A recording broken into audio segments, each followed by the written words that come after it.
don't normally come up to the normal height of microphones.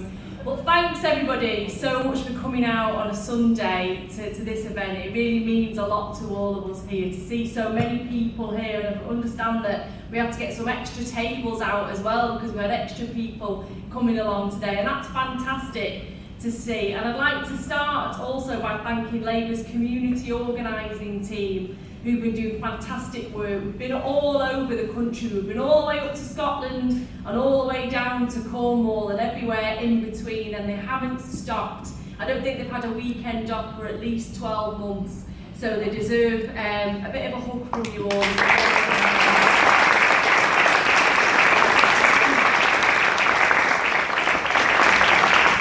I also want to thank Uxbridge and South Islip CLP for holding today's event.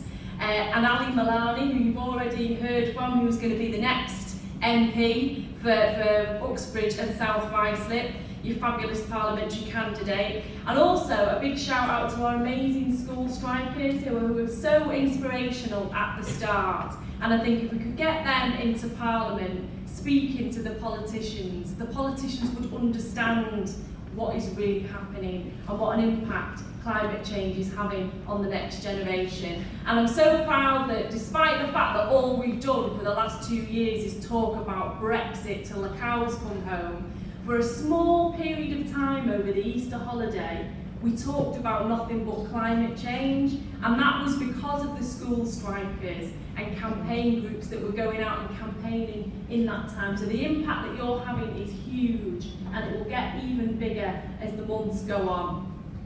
Now, I can't think of a better time or place to be talking about a green industrial revolution than here today in Uxbridge.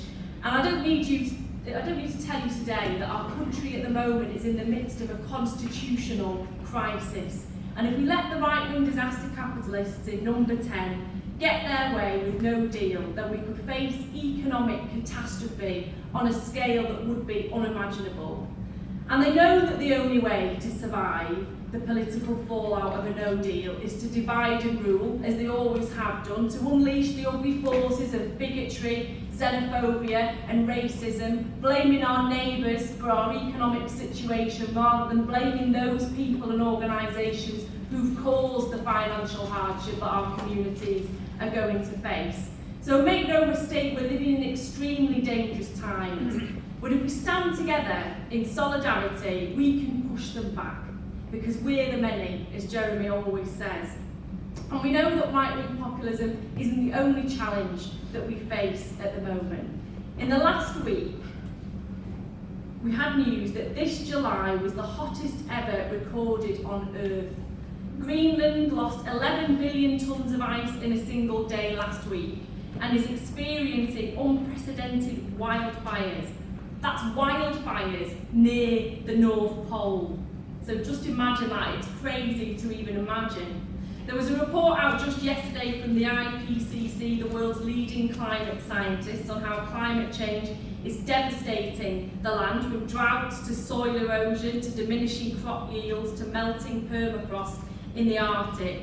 And closer to home and down the road from me, we saw the near collapse of a dam in Whaley Bridge following heavy rainfall, a sign that the UK's infrastructure isn't equipped to cope with the sorts of extreme weather that will increasingly become common with climate change. So yes, it's very, very serious, and if we continue on our current path, we will face unimaginable losses. Now, the Met Office and the IPCC and others have described a potential future of food and water insecurity, critical infrastructure vulnerable to sea level rise, and extreme weather from droughts to flood. And it's important that we don't get desensitised to phrases like food insecurity. That means people will go hungry. And that's not just in third world countries. People will go hungry here in Britain if we don't take action now. So you think that our government would take this issue extremely seriously? Well, I'm afraid not. In the year 2015, when the Paris Climate Agreement was signed, our current Prime Minister described climate change as a primitive fear without foundation. We also had our current Business Secretary, who's in charge of energy and climate change, asking whether climate change was real.